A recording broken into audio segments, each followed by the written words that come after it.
So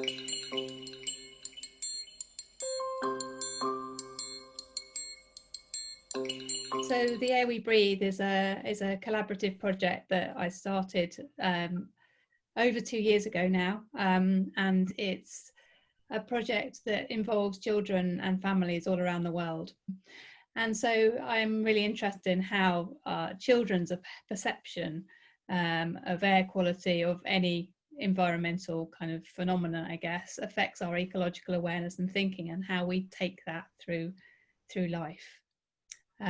So yeah, it's a collaborative project, and it resulted in a sculptural kind of manifestation. So a final work that has been exhibited in a number of galleries and exhibitions was the little boxes that were returned by the children and their families from around the world, which contained found objects and kind of reflections on the air that they breathe in their kind of local area.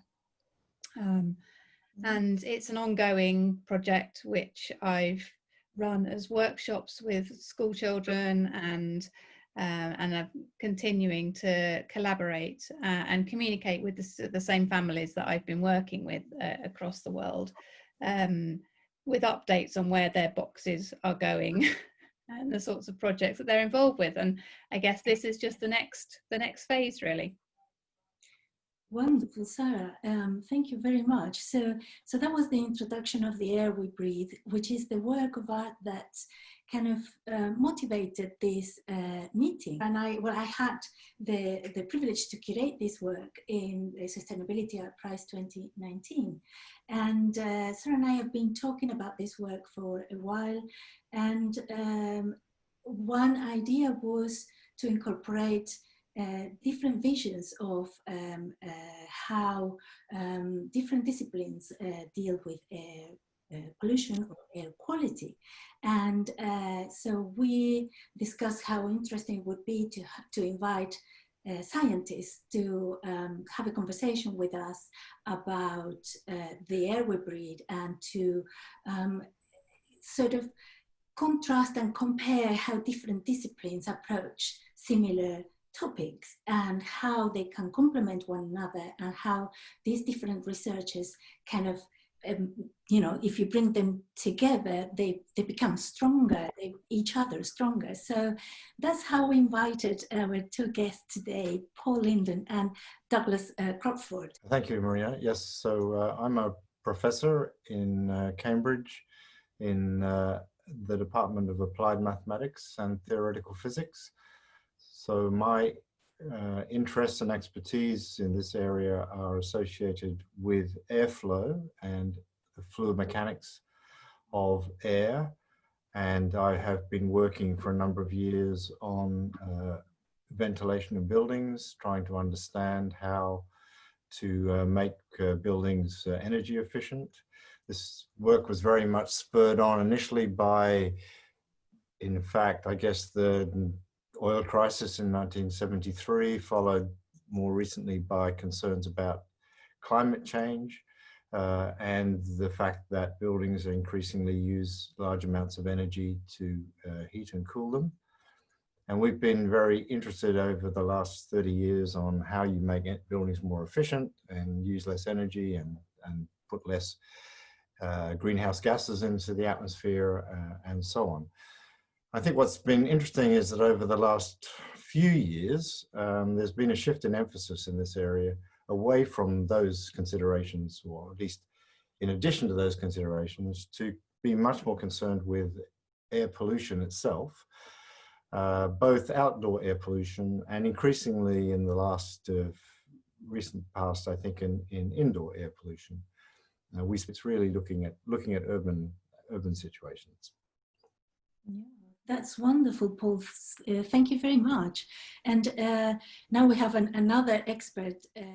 So I'm a professor emeritus at the University of North Carolina in Chapel Hill, and then retired from the University of Cambridge about 2 years ago, where I directed the Cambridge Center for Climate Change Mitigation Research. And a lot of what I'll speak to today comes from that latter assignment. I'm currently sitting here in San Diego, California, where we're locked down.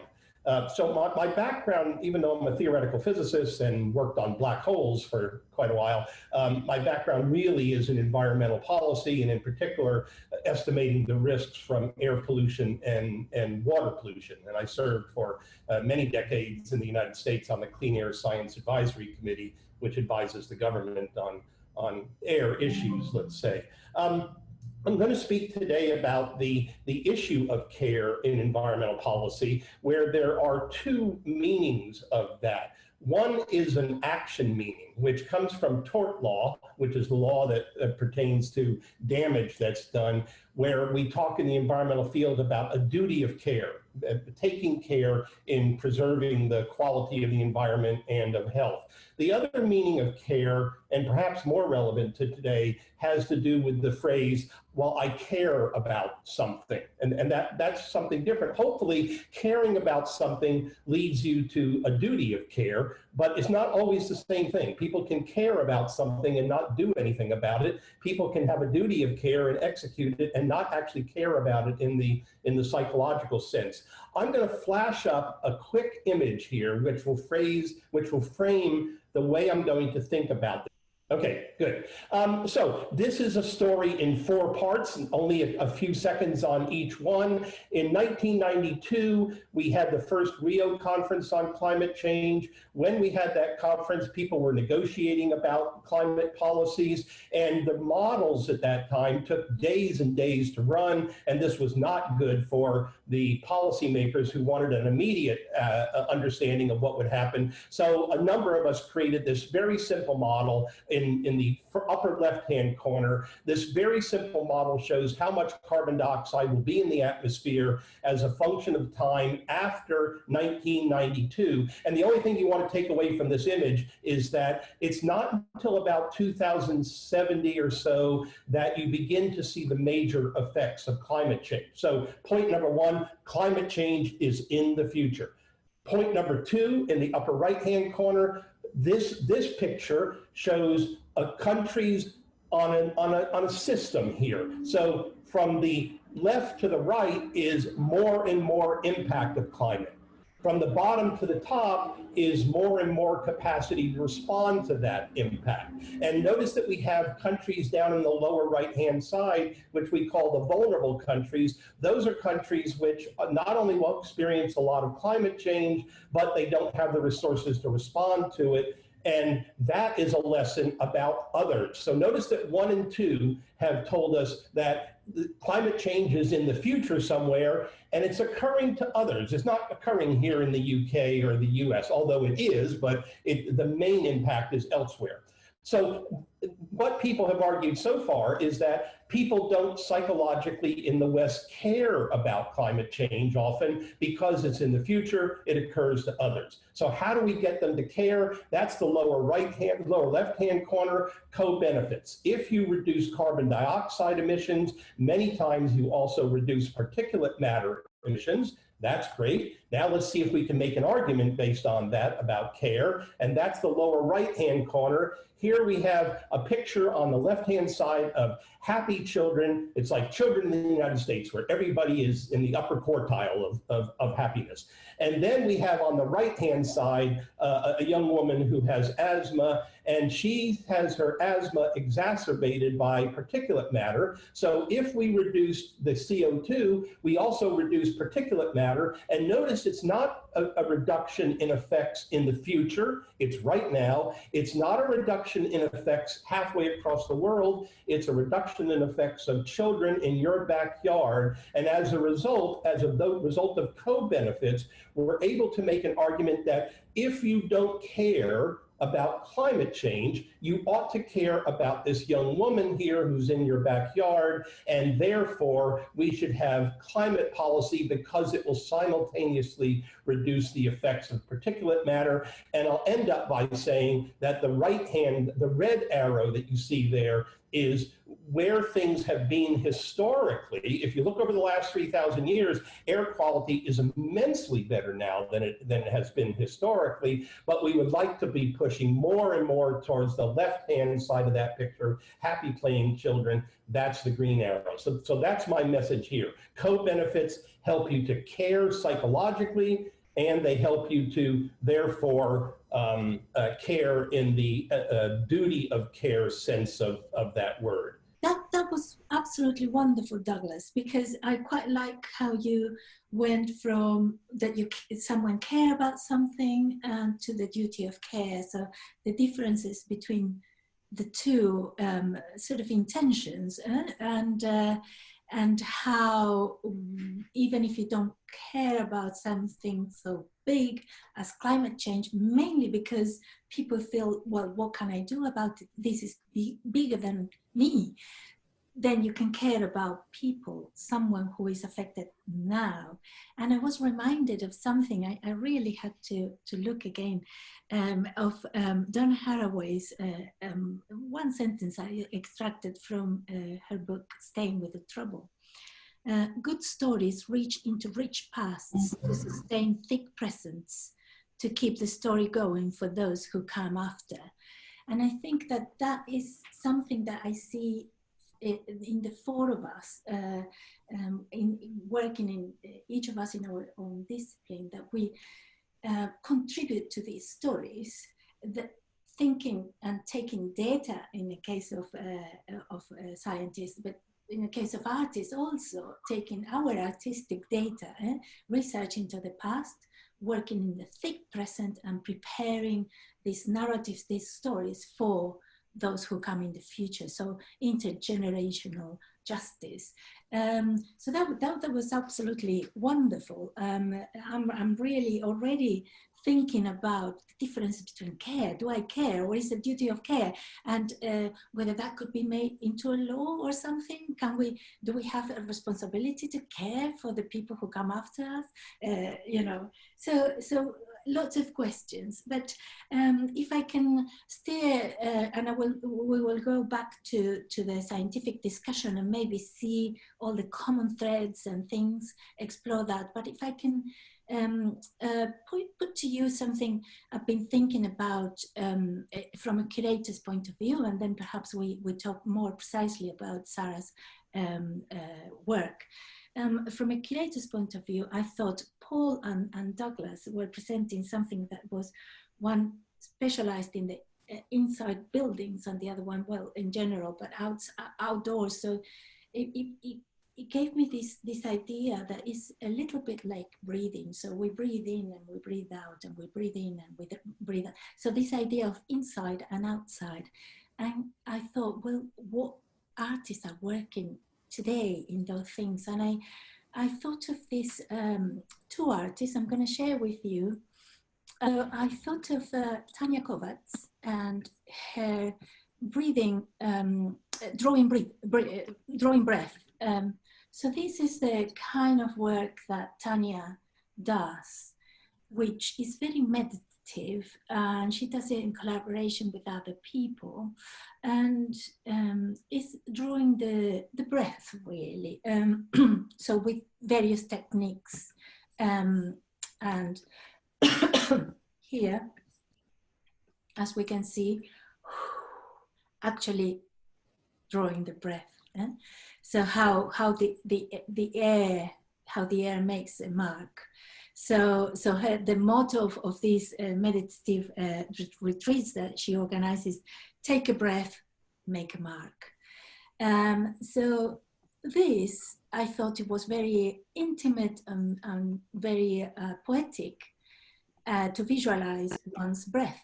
But I also thought of another artist, contemporary artist, if you see this, Michael Pinsky.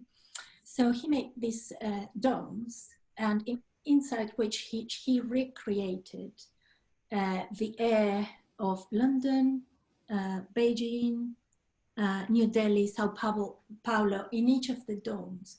So people could enter, visitors could enter the dome and experience the air of that city, so replication of the pollution or the air quality of that city. And I thought, well, what you were saying, Douglas, that, you know, we experience what we have around us, our milieu, our habitats, and it's very difficult for us to imagine someone experiencing air pollution in Beijing, having to watch the sunset through a screen in Tiananmen Square, because the air is so thick that you cannot see the sun. But this artist recreates the air quality and invites you to go into that bubble, the dome, and experience it there and then go out. So you have this, the traveling sort of, the air comes to you, so to speak. So these two artists, which there are many contemporary artists working on air quality and how air is connected to everything else, and how we can work together to address this problem. But I thought that these two artists brought this idea of the outside in and the inside in, and somehow it reminded me of Sarah's work. And what I see in Sarah's work is sort of combination of these two, because she doesn't bring a dome. She sends a box to people, families across the globe and different places. And even though it's not the aim of the work is that you bottle the air of that city, is about something that represents the children's experiences of the quality of the air. And I was very struck by one of the families wanted to send ashes from the fires they were experiencing, and they couldn't send the ashes, but they sent a picture of the child, someone holding the ashes. And I was thinking about the representation, and I was thinking also about Douglas, how science represents and communicates visually the discoveries or whatever it needs to say, and how art represents visually. And I was thinking in those terms in relation to Sarah's work. And you're right that we represent things differently in the sciences, primarily because we're interested in sort of the world absent humans, and meaning the world as it is if we were not actually here. Our ideal world would be one with no humans in it at all to muck things up, and in the arts being just exactly the opposite. It's all about the human experience of these things. I particularly like the phrase that science makes life possible, the arts make it worth living. You know, and so that sounds like a trivial difference, but it actually is quite a large difference, I think. Yeah, that's wonderful. That I love how scientists are so passionate about art, as much as artists are passionate about science sometimes. So Sarah, so can you maybe talk a little bit, and maybe also in relation to Paul's presentation and what he said about the air quality of inside buildings. How was your experience with the families you collaborated with? Yeah, so their experience of air quality is very different. You know, I had some children and families from Mexico City who experienced quite high levels of air pollution, and in contrast, families who are maybe in Toronto, in Canada, who have very good air quality. And I had very different responses from them. And you also mentioned the family who were experiencing, at the time of the project, were experiencing the Californian fires. And so, yeah, that was a really big part of their experience, and they wanted to share that because they felt that kind of changed their perception completely. I guess I'm really interested in sort of how we visualize or how we understand some of the science. So having worked in science and working in art, I'm I was really interested in sort of how intangible something like the air quality index is. And so I guess part of the rationale behind the work was thinking about, how do you make this something that's, experienced or more tangible to the human spirit, really, than, a color coded or, gradiented scale, which is either, severe health warning or, some sort of kind of clinical or scientific kind of association with it, rather than, for a human that would be maybe choking or, breathing easily, or, breathing good quality air, or, being able to go for a run, or, something that's kind of tangible. So I was trying to somehow find a way of trying to make that real rather than an arbitrary figure. Mm.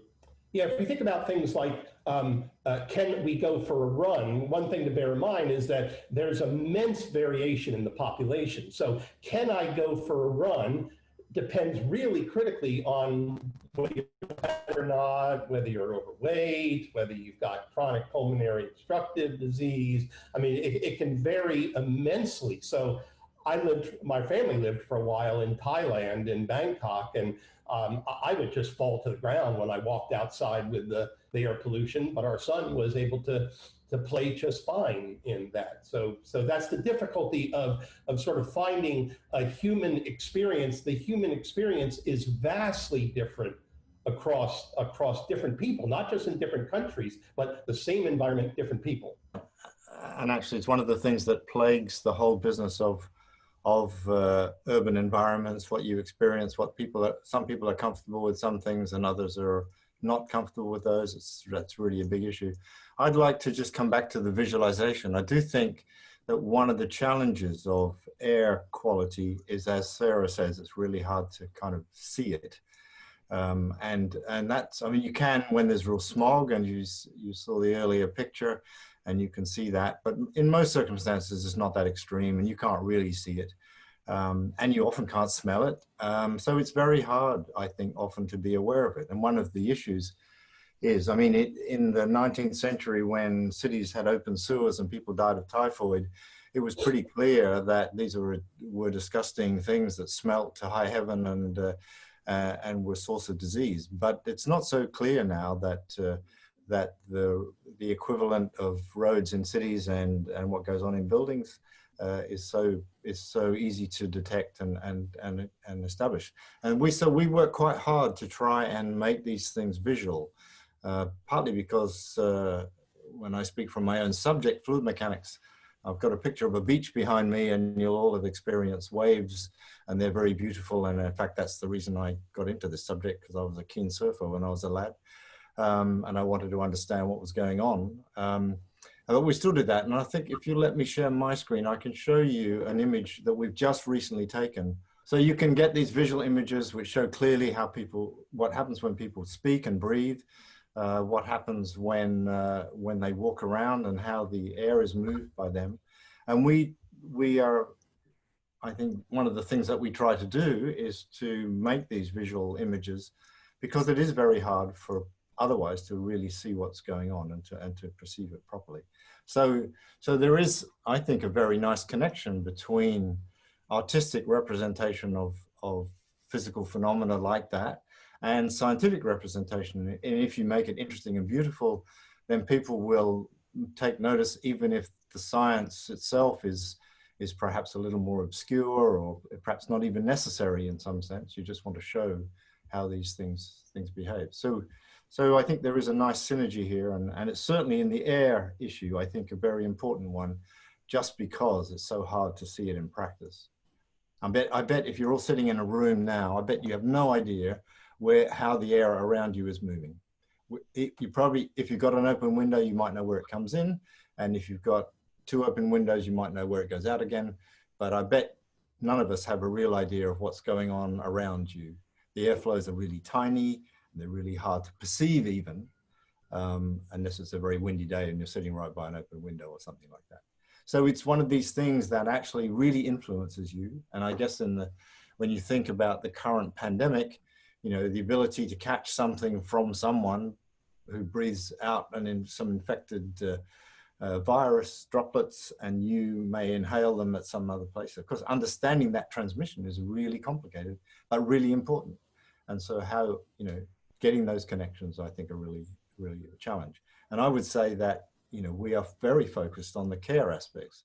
If you think of the pandemic, you know, this is a really good example of scientists trying to get to grips with something that's causing enormous disruption and destroying people's lives, not just killing people, which is terrible enough, but actually destroying people's jobs and livelihoods. And we care about that, and we work hard in that regard, many of us, to try and address these problems. Yeah, that's wonderful, Paul. So to try to understand what happens when people breathe, when we breathe, what happens how close we can get to one another when we breathe, and how is that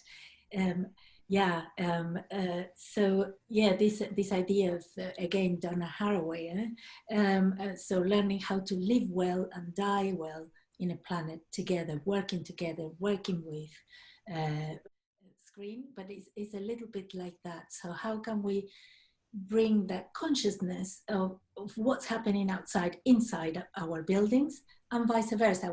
Once we are in our houses, how can we think what's going on outside, other cars, what's happening with the quality outside? So that bubble, it makes me think of the personal bubble, the family bubble, the bubble of our homes, the bubble of our cities, and the bubble of our countries, and at what point we stop thinking in bubbles and we start thinking of how we interact and how we affect one another in such profound ways. And I think you're right, Paul, that visualizing things that are intangible it's one way of creating a language to bring these things more to the attention, isn't it? So maybe, Sarah, I would like to ask you a question, if that's okay with you, about your work. So when you sent the boxes to the families with children, did you discuss directly with the children? Did you have a questionnaire for the children, or were your instructions for the children to, yeah. So as I said, I invited them all to take part, and that was something that was kind of one-to-one. So they would get an email or a letter asking them if they wanted to take part. And as part of that, I kind of explained the project. And actually part of that was explaining how I had been trying to capture the air, or how I had been trying to visualize it, and an acknowledgement that it is invisible pretty much to the naked eye, and that, you know, it's difficult for us to understand where it is and what it's like, and for us to be able to describe that. And I included a few drawings, a bit like Tanya Kovacs, but mine were drawings and paintings that I'd done, which were me trying to capture the air, and just capturing the movement of it, really. But otherwise it was just instructions. So they had quite a long kind of introduction, which was about why I was starting this project, what I was interested in. And actually one of the triggers, and I suppose why I'm interested in the connection with science, is one of the triggers was that was the WHO had the first conference where they'd got scientists about kind of air pollution and health experts together, where there was actually the first conference really focusing on the impact of air on human health, and for them to fill these little boxes with whatever it was, found objects, drawings, whatever they wanted to include. And as you'll see from the work, it was just a piece of screwed up tissue paper, white tissue paper, that for them was the fact that they were in an area where there were lots of mountains with snow on them, and they felt that the kind of like the glaciers and the kind of snow-capped mountains are what was the closest to the air.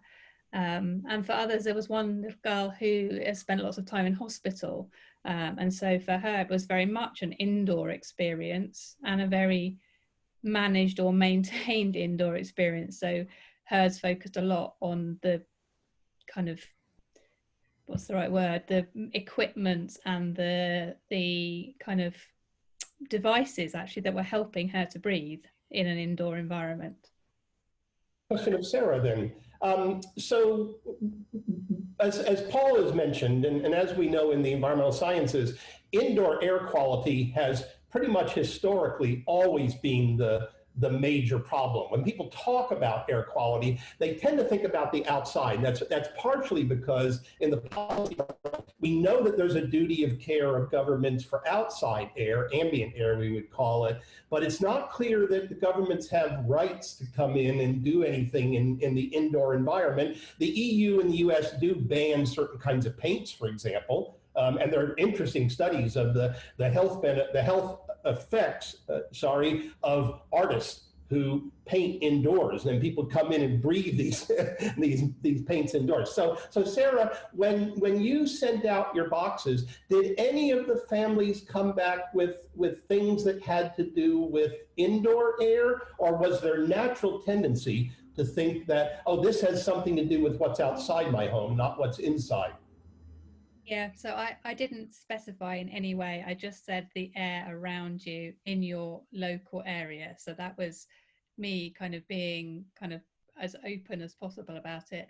I didn't steer them in any way. And every single one of them responded with outdoor, apart from the one family whose daughter's experience was of being in hospital a lot. And so her perspective is very different because actually she hasn't been outside a lot, and certainly at that point in time hadn't been outside a lot. Luckily now she has, but yeah, I think it was a resounding outdoor response pretty much. And do you So think that tends to be the reality in the policy world. People just think of it as ambient air, but we know historically from a whole series of human skulls that have been examined over the last 3,000 years that, number one, air quality has been much, much worse in the past than we think of it today. But number two, that these pittings were almost all caused by interior air, not by the exterior air. But do you think that's psychologically because when you're certainly in your home, you believe you're in a shelter? So you believe it actually protects you from the elements, which it clearly does in some sense.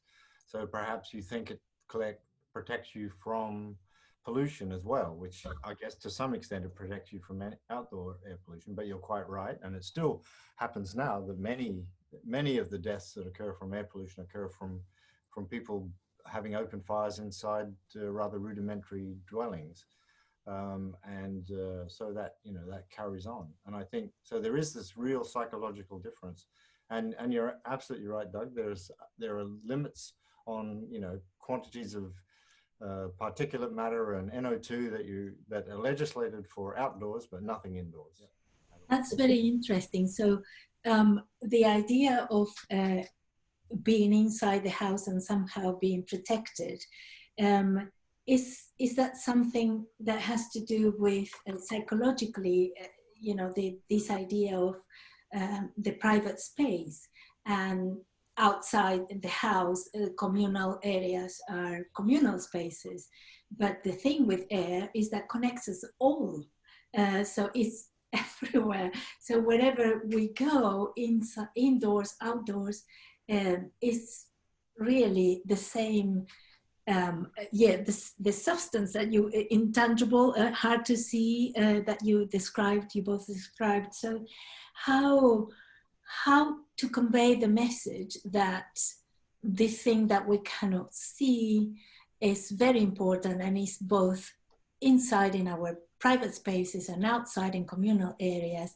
And actually what can happen in one country, like what happened in Chernobyl, that it can travel right to your doorstep, or porch, as you would say in the USA. So how do you envisage that to create these communities of care, to care for the air? So So what's the scientific community that you work with, well, apart from your own research, what are they trying to do to convey that message? Well, I would say there is an area where, of course, it is very clear, and people are very concerned about smoking. And basically, with people who don't smoke, don't let people come into their house and smoke. I mean, that's, so in that area, that message is very clear. People understand that you generate smoke in your house, it's a bad idea. And passive smoking is a terrible thing, and we've seen that. So that, in certain circumstances, it works well. I think in others, and again, in a way, you can smell it and you can see it, I suppose, more easily. But the other areas is more, it's really quite a challenge, actually. And what we're trying to do is to try and find a good proxy for indoor air quality.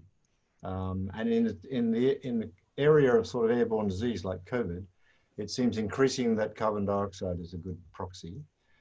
Because essentially you breathe out very concentrated carbon dioxide. So if the carbon dioxide levels are high, then it means that you're breathing in air that has been breathed out by someone else. And that if that person's infected, that's a bad thing. But again, this means, you know, you need some kind of instrument on somewhere, and it's a very scientific type thing. And maybe we can make it, you know, red, yellow, green, like traffic lights or something. But it's a challenge, I think, and that's right. And so we should find some nice artistic way to do that. Perhaps we should think about this a bit more. What art can do is to bring the subjectivity and the subject into the picture. So to help us to understand and to connect to things that can be overwhelming.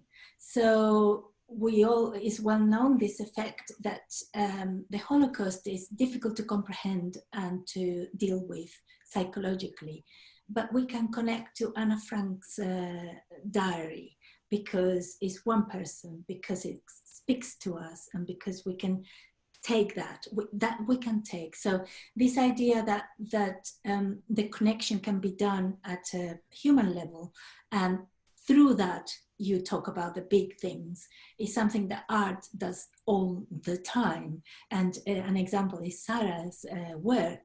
She connected to the children with the children of these families, and through them she touched upon the localized, so attending to the localized problems and trying to knit a net of visualizing how air is something that is connecting us all.